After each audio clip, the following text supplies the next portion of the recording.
Good afternoon, everyone, and welcome to this session on solving for office space during and post-COVID. My name is Farah Kimji. I'm a commercial real estate professional turned entrepreneur and currently the CEO of Futura Funds, a company that's mission is to bridge the gap between innovation, technology, and commercial real estate. I'm also the president of Toronto Crew, an organization dedicated to advancing careers of women in the industry. I would like to thank Drastic Summit for inviting me to moderate today's discussion with a very esteemed group of professionals with deep insights into what is happening with respect to all things office. Many have asked, is the office dead? And I know you will all leave this chat inspired to hear from this group that it is not, it is just changing. I'll also note that we'll be eyeing the chat, so feel free to submit any questions that you might have and we'll do our best to address them today. So let's jump in, guys. I want to start by having everyone introduce themselves, the company that you work for, your role there, and share your current work situation geographically, as well as, have you been going into the office or whatnot. So we'll start with you, Jonathan. Hey there, Jonathan Wasserstrom, co-founder and CEO of Square Foot. Square Foot is, what are we going to call it today? Marketplace for commercial real estate leasing. We have a listings platform that you can think of like Zillow for office space that enables prospective tenants to see the available inventory. We have an in-house brokerage team that does those transactions, and we use tech at every step of the process to make our lives and our clients' lives, more importantly, a lot better. We also have two flexible space products with Pivot Desk and Flex. Pivot Desk is like Airbnb for office space, and Flex is a service line that helps our clients get short-term flexibility in otherwise traditionally long-term leases. Recently I've been living and working part-time in Westchester, which is just outside of New York City. That's where I live now. We just had our first kid, so we wanted more space. This was a predetermined, unrelated to COVID move, and been going into the office a couple of days a week in the city in New York for the last few months. Thank you, Jonathan. Giovanni, over to you. Thank you. I appreciate it. Glad to be here. My name is Giovanni Palomaccini. I'm a principal on the Avis & Young Flexible Office Solution team. And so our team focuses on helping owners, operators, and occupiers in the flex space. And so my sole focus is working with owners and operators and plugging in what it is, their real estate strategy, and how to help them with their flex model. So for me, I have been in 9 cities in the last 4 weeks. So I've been on 15 flights. So business has picked back up, and Avis & Young is back to the office. And so we're continuing to see that evolution, and we're seeing the pendulum swing back towards some type of normalcy. Thank you. And I think I said Giovanni, but Giovanni, so I'll get it right next time. Thais.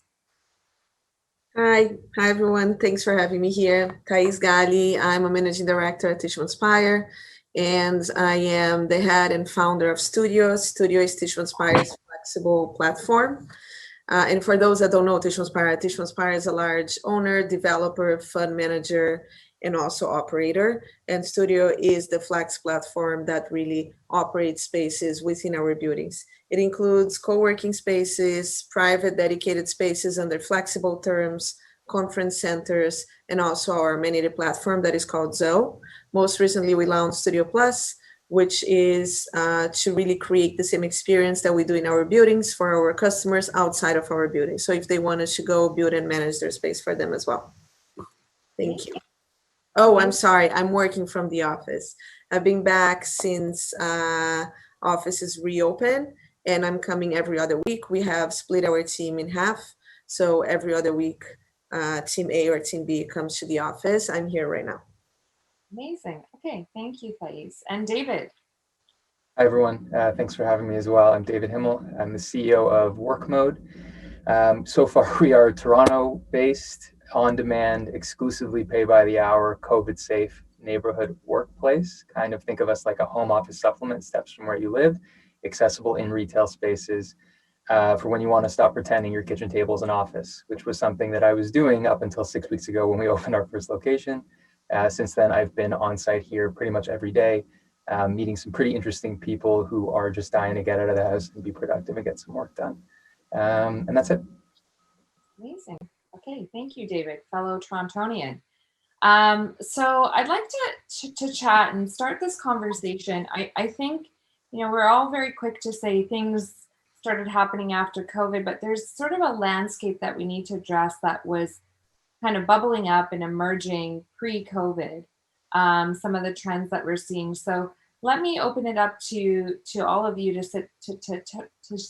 chat about what you were seeing, discuss what that landscape looked like before COVID, and what were the sort of trends that were already starting to emerge. So feel free to jump in, or I can pass it to someone. Yeah, so I'm happy to jump in. I mean, kind of the pre-trends we were seeing pre-COVID was, obviously the elephant that's always been in the room is WeWork, right? So they brought a great understanding to the flex industry overall, and they did a great job kind of opening up people's eyes to that. But at the same time, obviously, we all know kind of how the IPO failed.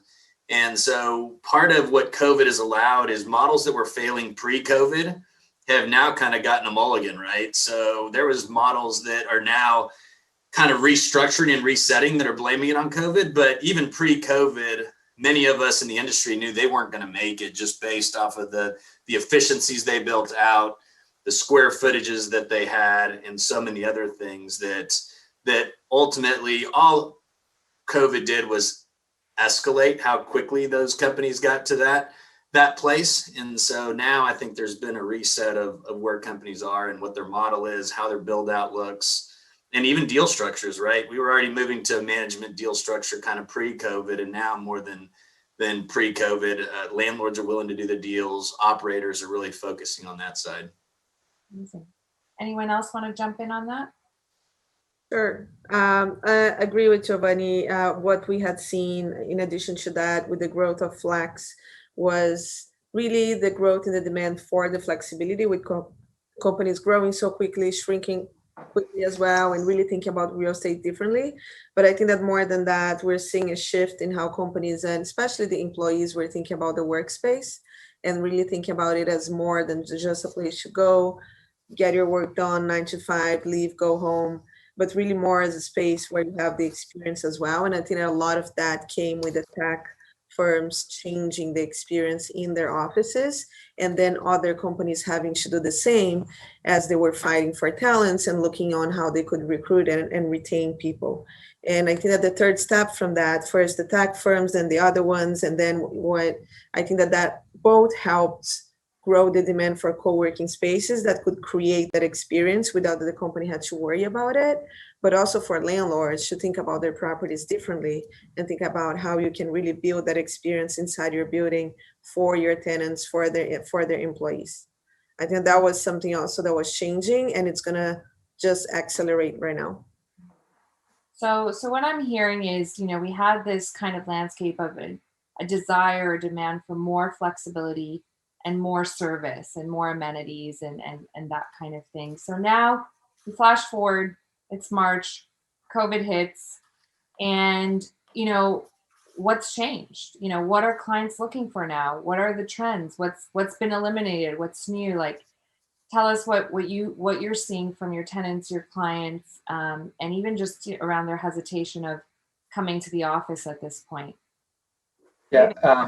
If I can take this one. So just quickly on the earlier question, just a brief comment on it. So most people who are exposed to our business, when I tell them that we had come up with the idea and started kind of working to put it together prior to COVID, they're pretty surprised because it feels like, okay, all of a sudden, there's this new thing and everybody's talking about distributed work and the death of the office, obviously overrated, and where are people going to go, and thinking that work mode's a really good solution for that.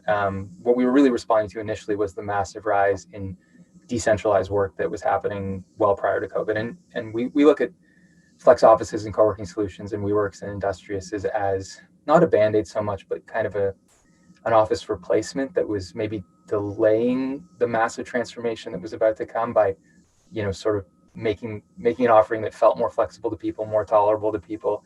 We thought the real problem was that less and less work was getting done in central business districts. There's just advancements in information technology, communication technology allows you to do so much more alone, to the tune of, I think, 45% of the average white collar worker's tasks could be done remotely. And that doesn't mean, heads down, coding work or whatever, but it could be a virtual call, a sales call, whatever. Fast forward to the future, our business gets to exist probably because of the fervor around distributed work coming out of COVID. And the biggest thing that we get to solve today is, how do I get out of the house? My home office, while companies will give you a stipend and you might have a great setup and you might live alone, a lot of people are in much less optimal situations. And we get to be, in demand by them as a alternative solution, a home office supplement that they can turn on and off as needed. And it seems like people are really into that. And, they might not even realize the impact it has on their mental health, but not being able to establish a boundary between where you live and where you work, it can really, really weigh on people. And again, we're not here to say never go into your office, and if it's available to you, you should go into it. We fit somewhere between home and headquarters, I'd say.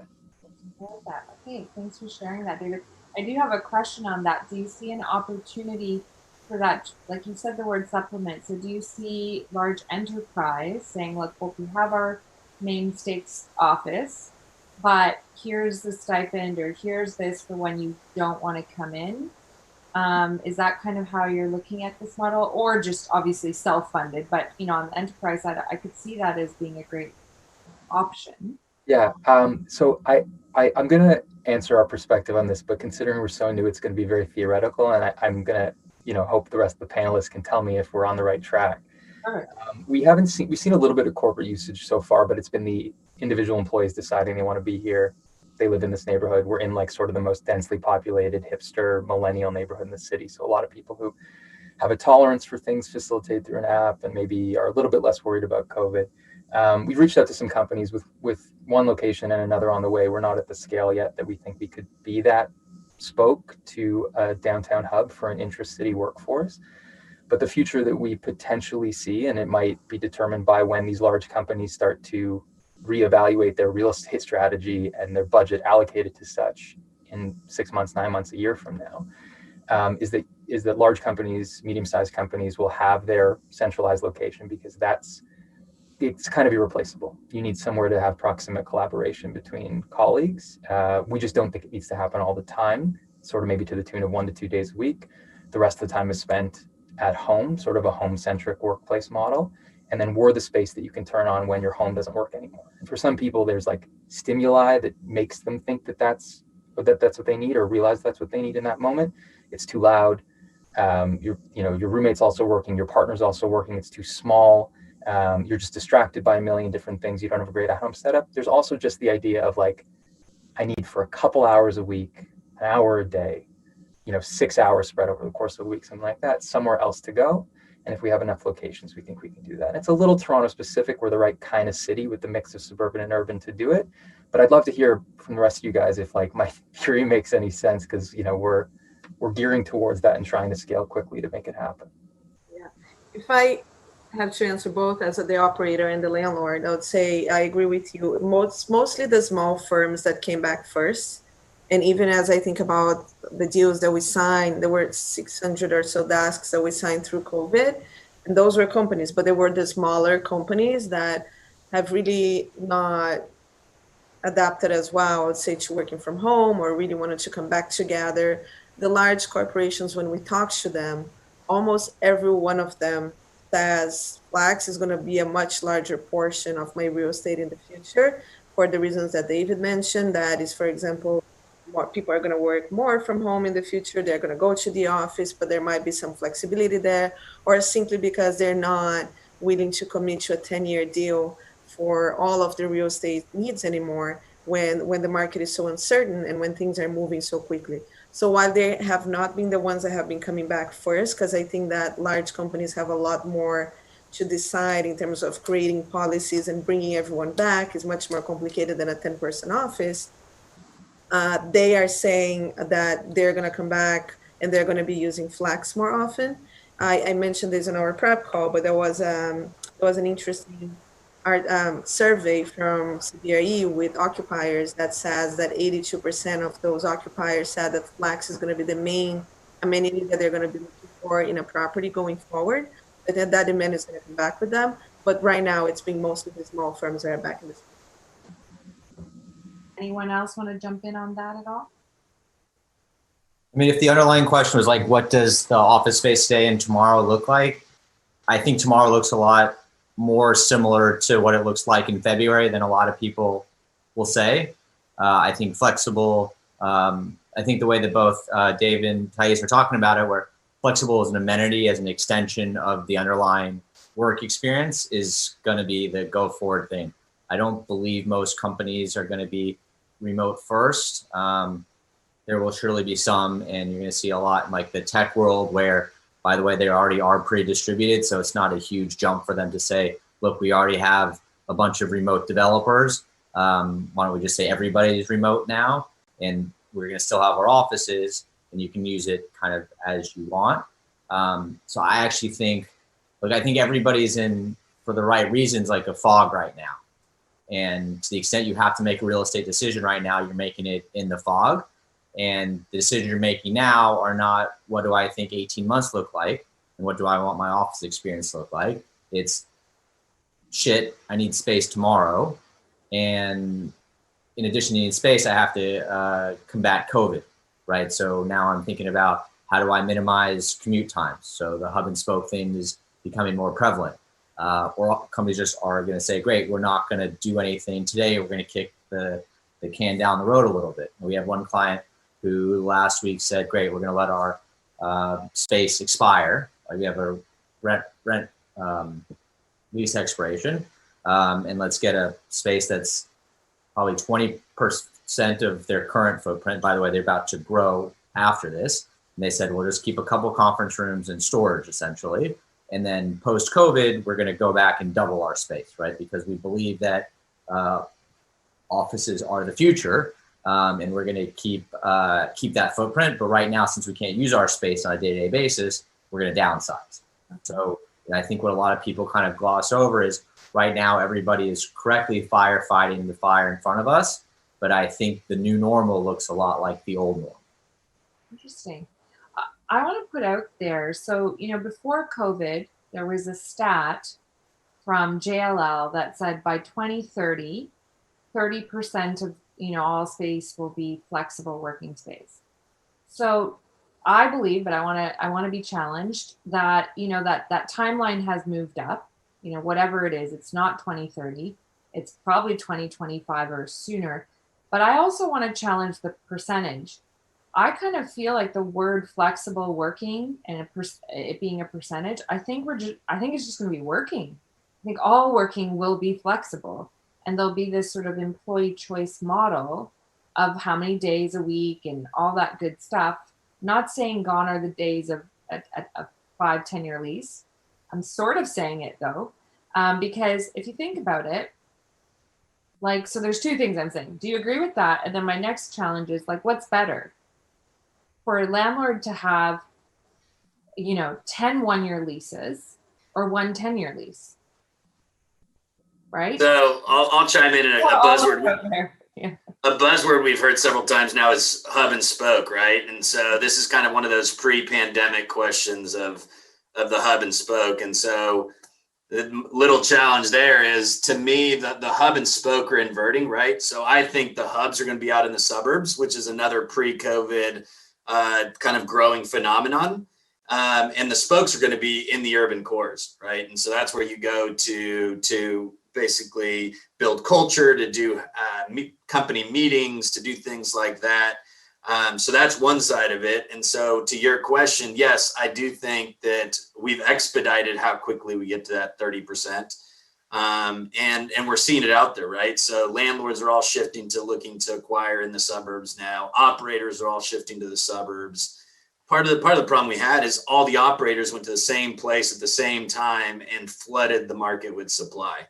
And so we're going to see that kind of recalibrate, right? And so that'll be a big part of it. But back to your point is, I think in the future, we're going to see companies sign leases within a building and not for a particular space. And so they're going to be able to expand and contract within the building. So it may be co-working on the first floor, call it executive suites or some type of smaller team suite, and then it'll go to spec suites, and then it'll go to a smaller portion of the floor to half a floor than a full floor. But I mean, the average lifespan of a building is now 7 years. So how do you go out and sign a 10-year lease not knowing what that looks like? You know, how long is it before you grow into space, and so many things.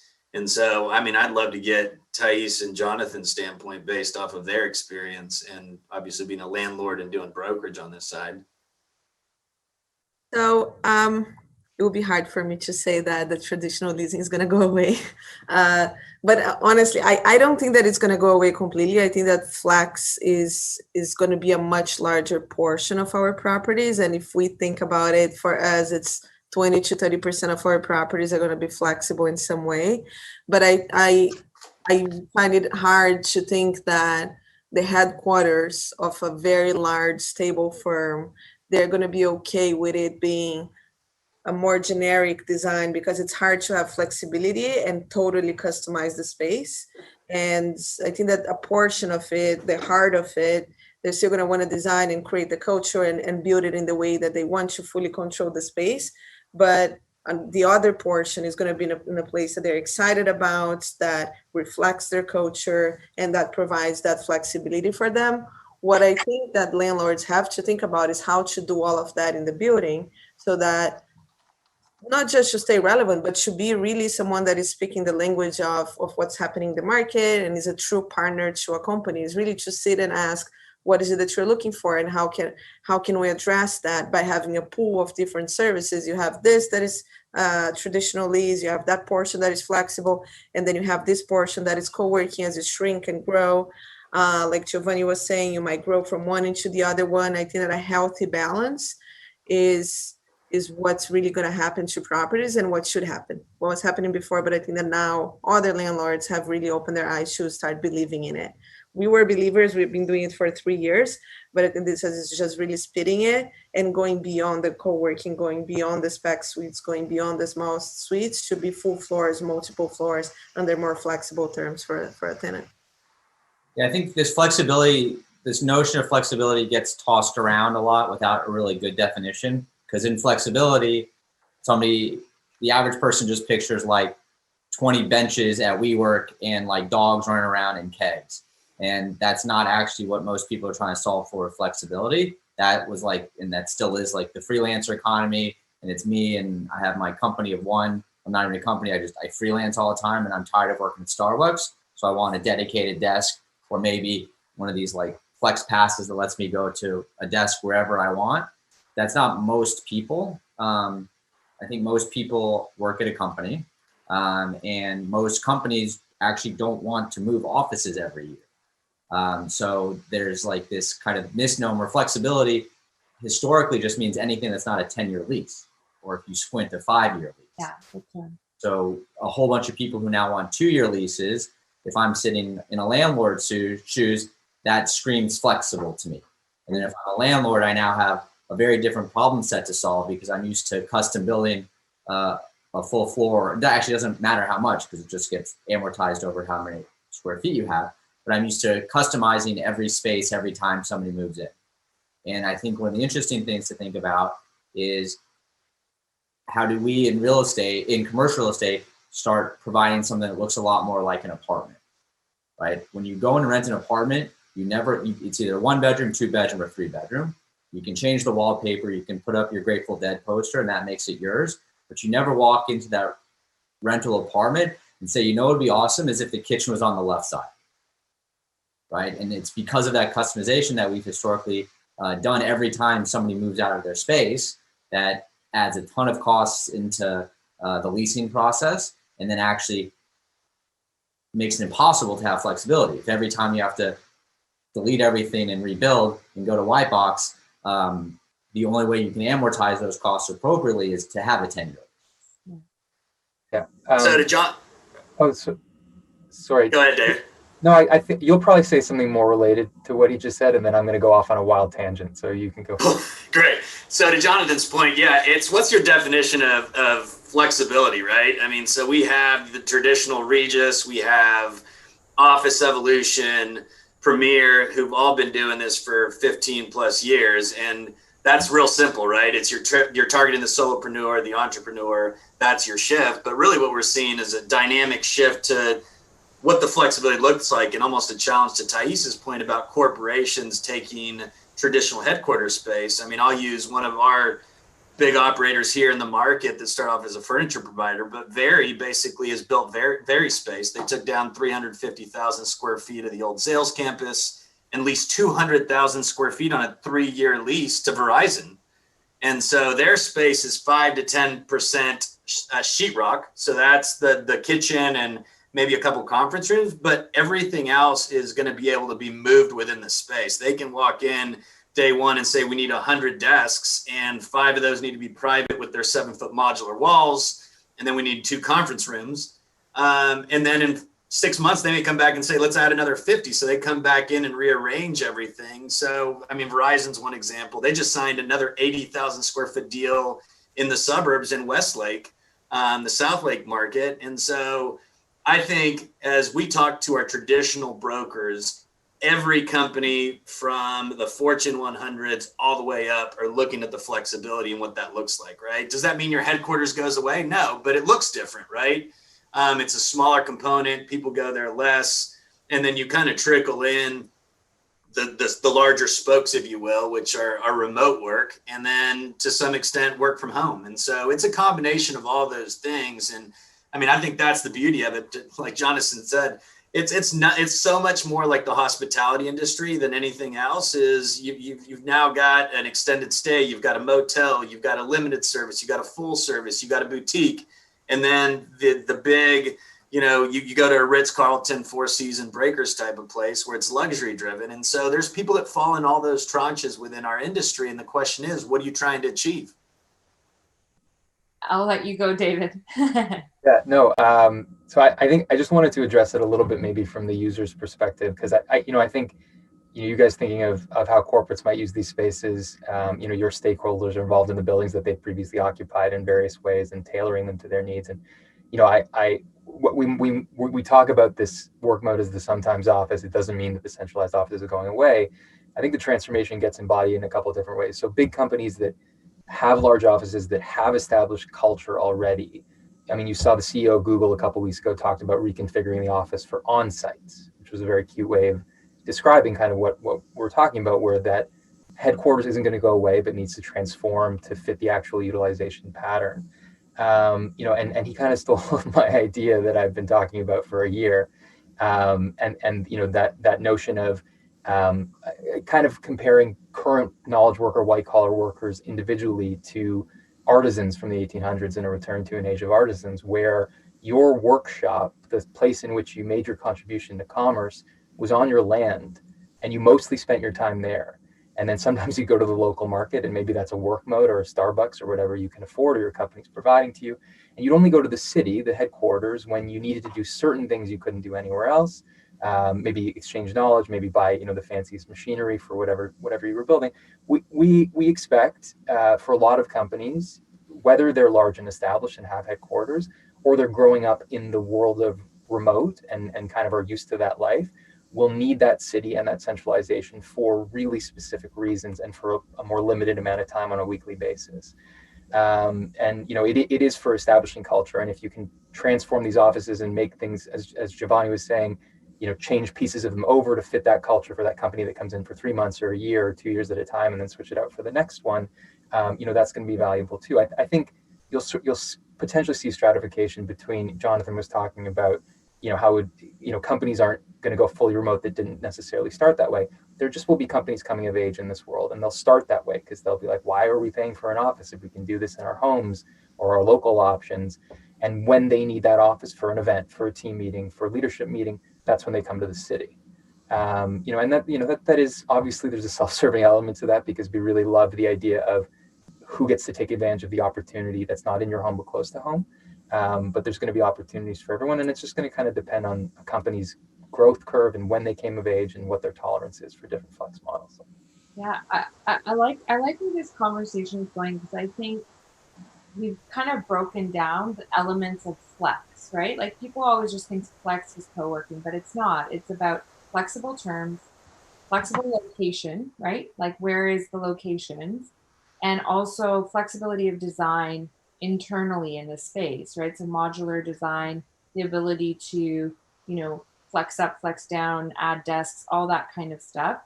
And then flexibility in terms of where and when your employees work from these different locations. So I think we all have different definitions maybe of what flex means to us, but that's kind of what it means to me. It's all encompassing, saying it's not the 9 to 5, Monday to Friday, show up to the same location anymore and do that for 10 years. It's like almost a smorgasbord, choose your own adventure type of thing, so to say. So that leads me into saying, look, if we all agree that flexible, and whatever your definition of that is now, sort of emerging and is going to continue to grow, what are the various, there's various models of delivery of some of that flex component. And, the term that's consistently being talked about is sort of this space as a service. So it's not just the flexibility, but the added layer of technology, service, hospitality, amenities, concierge, all of that. So from what I can see, there's generally 3 types of models out there. There's your traditional co-working, whether it's a WeWork or a work mode.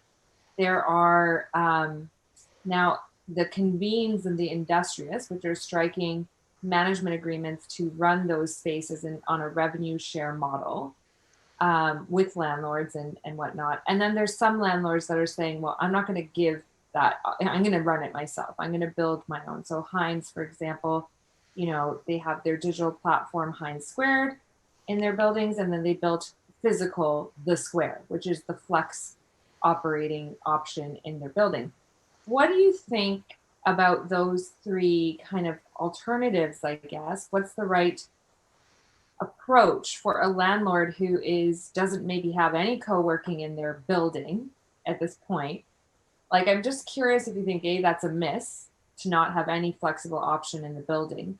And if so, what makes sense in what markets to pursue one of those 3 strategies?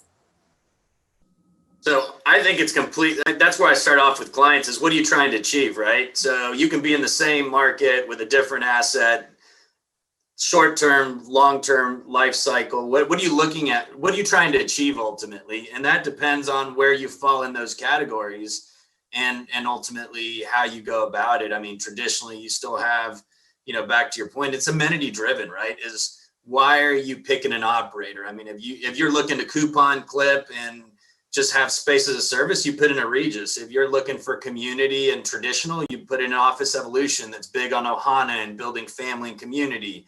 If you're trying to drive conference facilities, right? I mean, Convene is obviously, one of the bigger players in that, and beautiful product they've built out. But I mean, part of the shift you're seeing is more of these landlords look for some type of this management agreement or powered by. I mean, you mentioned Hines Squared. Well, that's really powered by Industrious or whoever they partnered up with. So at the end of the day, I mean, even like what Studio's doing, and Thais is out pitching landlords on these third-party management deals, and you're just stepping in and you're running it for them, or you're basically consulting or setting it up, or so many different levels of where you are in that process. And so, ultimately it starts with the landlord. What are you trying to achieve? I mean, and we can't forget another model that you didn't mention, which is the ownership model. You've got Novel out there buying buildings and converting them to flex, and they're a real co-opco play. And so it really comes down to, what are you trying to achieve, Mr. Landlord? What are you trying to achieve, operator? And same thing with the occupier. I mean, are you looking, there's now occupiers that are coming in tow with a co-working group and saying, hey, we'll do the deal, but you need to put XYZ operator in because we want to play off of their amenity base. Yeah, I agree. I think that it depends on what the landlord is trying to achieve, not only in terms of the experience, but also in terms of what's their asset strategy and what's their size as well. We decided to really develop our own in-house differently from Hines, that is a white label. We created Studio Internally, everything is internal. We are not leveraging third parties for almost anything. And we're getting to 1.2 million square feet by next year. But for us, our goal, the reason why we're doing this is because we always believed we have historically been operators. We always operated our buildings. We operate even top of the rock here, Rock Center. So we do believe that a building is going to be differentiated if you can provide a better experience in your property. So that is part of our DNA. That is part of what we like to do. And we believe that if now companies want us to build and manage their space, we should be doing that for them and integrating that experience with the rest of the property. But that is what we do. We are operators. We're not just a fund, and we're present in Asia, in Europe, in the US, in Latin America, which also helps because I think that it's, if you're talking about servicing large corporations, a lot of what we realized early on was that they don't want to be dealing with multiple players depending on the city they're at. Individuals is fine, but companies, they're like, if I can have one partner that can help me with a lot of my needs as I grow around the world, I would prefer that. So I think that also having the scale, not only to invest in building that platform, invest in building that team, but having the scale to be able to have those locations also matters, and landlords should take that into consideration when thinking about developing this in-house. And it's a completely different animal. It's very different when I sit with our that capital markets team or our ECM teams that do fundraising, or our development teams. They're the developers creating those buildings. Those are completely different skill sets from operating a space. So what we're doing is like, it's a different skill set. The landlords also need to realize that if they want to get into it, they need to invest in creating that team and creating that DNA in the company that we had through our hospitality and property management teams in the past. So I really think that it depends on the size, the scale, the capabilities of the landlords. And going back to Giovanni's point, what is it that they're trying to achieve? For us, it was also, we wanted to complement the rest of the building. We wanted to be able to sit with a company and do a mix of products in the same property to have them grow from one thing to the other one. And by having another third party being our properties, it was hard to achieve that because it would be different conversations, different relationships, different points where you're handing over the relationship. That didn't work. We really wanted to provide that unified experience. So it made more sense for us to bring that in-house.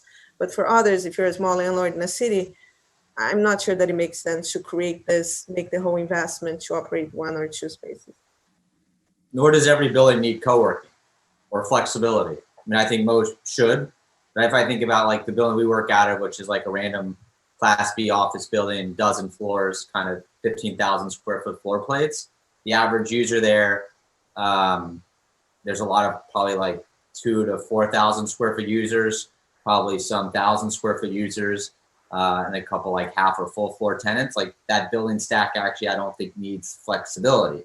That landlord should offer 2-year leases because people want 2-year leases, but in that whatever 200,000 square foot asset doesn't need an amenity floor. I mean, we don't pay enough rent to deserve an amenity floor, so you don't need it. It also depends on the type of asset. You're leading into something that I kind of like to think about is the hotelification of office. And what I mean by that is not hoteling. I mean, like when you go to a budget inn, you go to the W, you go to the Four Seasons, you know what experience you're going to get. So are we going to have the operators with a budget inn, you just get a desk and a light and like maybe some Wi-Fi. Then you go to like, you kind of graduate. And if you're now at, the Four Seasons of office, it's just all the bells and whistles. Like, do we sort of see that's kind of, we have to do the productization of office essentially. Before, I feel like in so many markets, especially in Toronto, you could put up 4 walls. If it was in a good location, you could lease it out because we had 2% vacancy. Now I feel like landlords are going to have to work a lot more for their dollars. And so leading into that, what are some of the like services, amenities that I think it's not kombucha on tap anymore. Like, what do you think the future of the amenity package to be the Four Seasons? Let's just, let's always strive to be the Four Seasons, or whatnot, whatever your favorite hotel brand is. But what do you think that service offering is that's different from today? Like, how is that evolving? I'll just open it up. David, you're nodding. I'll pass to you. Well, yeah. So I was gonna take a sort of different angle, but I don't necessarily have a comment on how you could force seasonify these offices. I think the other guys will too. But I just want to talk a little bit about the approach here and kind of in similar spaces because I think it's informative. So, we looked at kind of the minimum amount we had to deliver to get people in here for what our research revealed would be 2 to 4 hours at a time. This is not your headquarters, amenitized, branded, custom built. It is kind of like a one size fits all for brief work sessions. And we have a whole other thing about the death of the standardized work day, but we don't need to talk about that yet or today.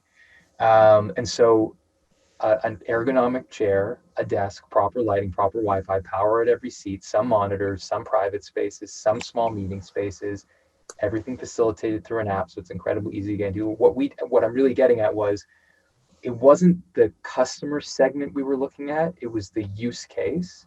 And the use case drove you can call them amenities or table stakes that we delivered. So I'm not sure whether it's so much about like high end, your gold, silver, bronze packages or different companies or brands standing for each in that market. The other guys can comment to that. But I think it'll be really interesting to look at who your users are and as Giovanni said as well, like what are they trying to achieve? What do they really need? And delivering that to them. Got it. I like that. Anyone else want to jump in on like what you're seeing tenants? Because I think this is really being driven by the tenants, not the landlords. It's the individual employees and the talent that dictates what they want in their space. So what are you seeing that's changing in regards to those demands? So I think before it was a lot around community, around bringing people together, about having the spaces for people to come together, bringing services that people would normally have to do on their way back home, like Giovanni mentioned our prep call, dry cleaning in California, where people can take their dogs to work, dog walking services, or just like things to make so that they can also like accomplish tasks during the day while they're in the office. So facilitating all of that for them. We launched our own clubhouses. We built those beautiful spaces. We added nap pods, yoga, meditation rooms, really with the focus on making employees happier and making them more productive when they are at work. So they don't have to worry about that. They have a space to relax and also a space to convene and come together. I think that now it has changed because a lot of the community part has shifted.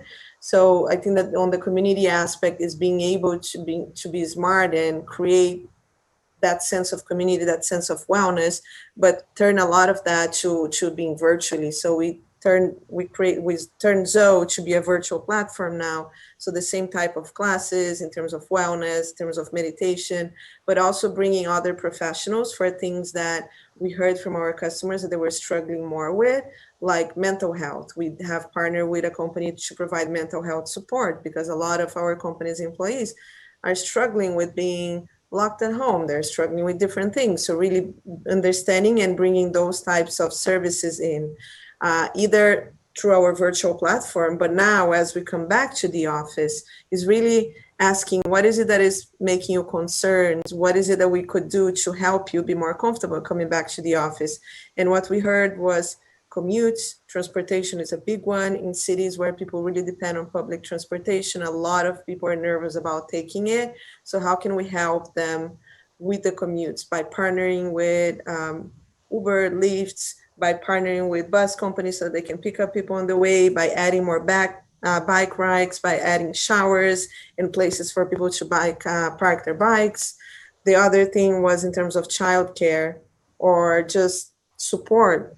So we did partner with companies as well to provide childcare on site or to offer this to companies, or for those people that want to continue to work virtually, find solutions for them to have that support, especially on tutoring for those kids that are having classes from home virtually. So they have a tutor virtually, they're having the classes and they're able to have that support so people can really free up their time and focus on what they're doing.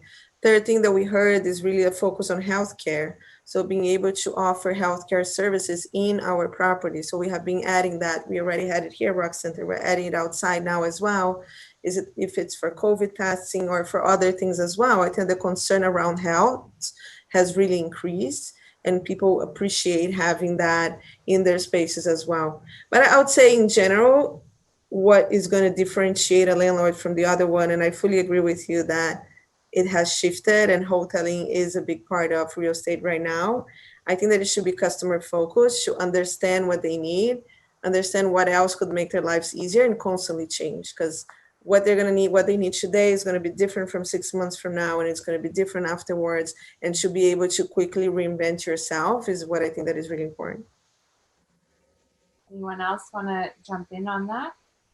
I know what I'm sort of hearing from kind of some of the companies that I work with, to further build on Thais's point, is this real focus on health and wellness, and beyond just not worrying about getting sick when you come to the office, but saying, okay, let's flash forward to 2025 or beyond, and let's build spaces that will optimize productivity in our space. And so that's, a real focus on the indoor environment quality. I think for many years we focused on LEED, which was, water consumption, carbon emissions, and really the building's health and how that impacted the outdoor environment. But now it's about saying, well, the real product of a building is the people inside of it. It's not actually the outdoor environment. So if we're going to talk about health, it's the health of the employees that we need to worry about. And so I've been doing a lot of consulting and research on the impact of air, thermal, light, noise on employees' health when they're in there for an hour versus 3 hours or this, and what does this all mean? So I think that's where I see, I know there's the WELL building standard that's gaining a lot of traction right now. The standard is decent. It's not necessarily fully based in clinical data and research, and it kind of gives building owners the baseline.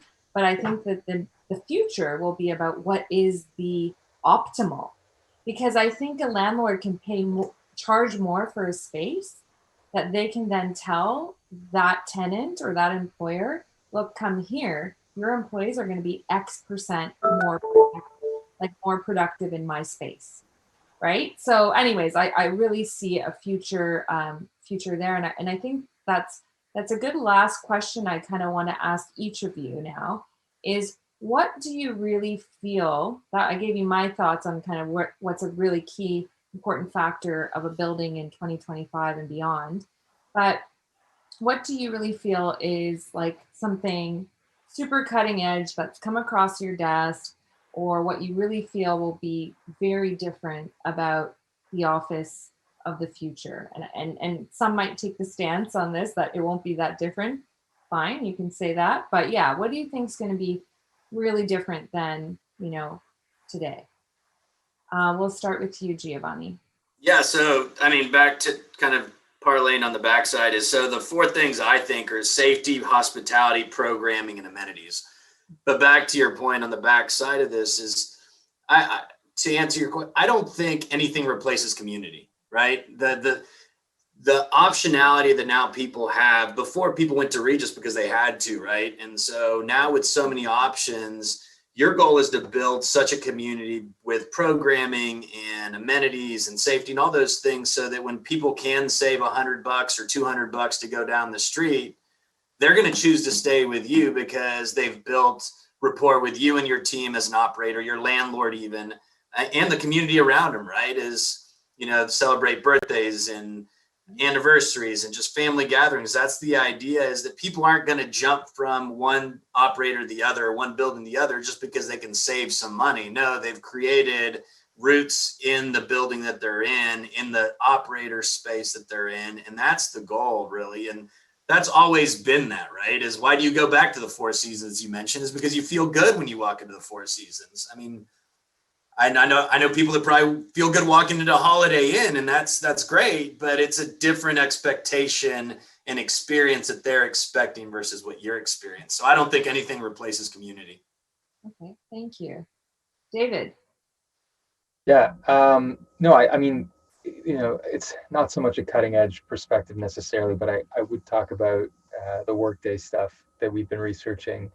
And Farah, you actually gave me some interesting insight into this when we spoke yesterday, just the kind of fallacy of the 9 to 5. And I was based off of very archaic traditions around workers' comp in the 1900s or 1800s. We don't, and I'm sure a lot of you would agree, like we don't believe in the death of the office, but we kind of believe in the death of the 9 to 5.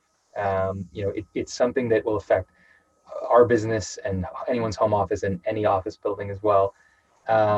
Just work is more I mean, sort of two things are happening, especially as everyone's working from home and combining work and home.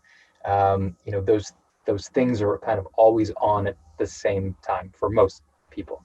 The establishment of boundaries is incredibly key, but that sort of feels like the way things are going to go into the future, and being able to check in, whether it's a neighborhood spot, whether it's a downtown spot for collaboration, or if you're just close by or moving about the city, and work in optimal short bursts of productivity, 90 minutes at a time with a break in the middle, is sort of something that gets thrown around a lot, but there's different people that work in different ways.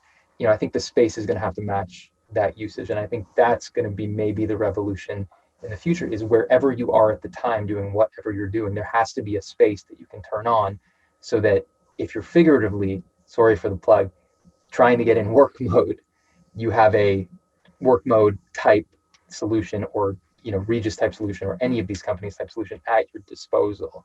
And maybe at some point that means a very large aggregation of these spaces, so that someone just opens the app, I'm here, this is what's near me, let me do that, and let me only pay for the time I use, or let me pay for my ongoing membership. But yeah, I think that's the thing maybe to be kept in mind, because it's not like a whole company can do that as a company and only check into a large office for a couple, 15,000 square feet for a couple hours at a time or 90 minutes at a time. But on an individual basis, I can see that happening in the near future. I like that. I think it's always important to think about the user-centric, the end user, and how they're going to use space. So that's a really good perspective. Thais. Oh, sorry, I'm on mute. I mean, I agree. It's a lot of what was said before. I think that it's not one cutting edge that is really going to change. I think it's really the focus on the customer, the focus on hospitality, and the focus on the experience. If I had to think about something that is more cutting edge and might really change the experience, it would be the integration of the building, the property as a whole, and then the office space, so that someone can control everything that they do throughout the building, including the retail experience. I think that level of integration is not there yet, and it will be something that will be very helpful. But mostly what's going to change is really the focus on customer, being customer centric, and not as much on the product. Amazing. And Jonathan, last but not least. Maybe controversial, maybe not. I think 5 years from now, the offices look just like the offices today look.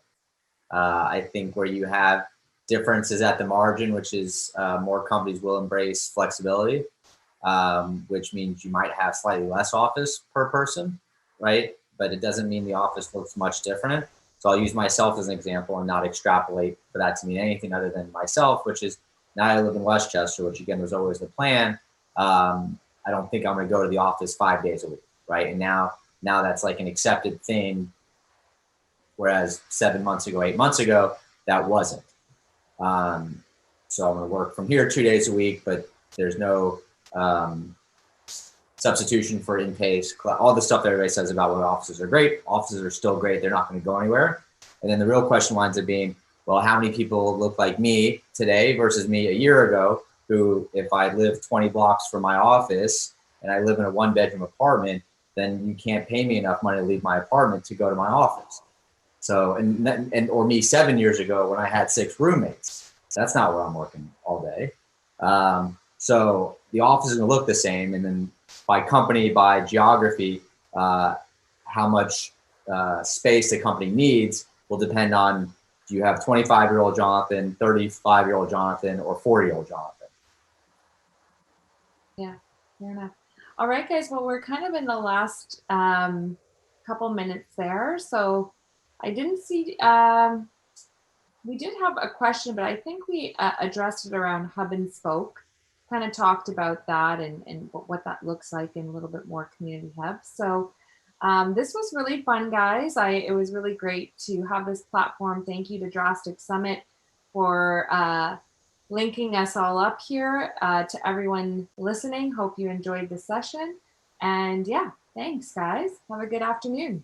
Thank you. Take care. Thank you.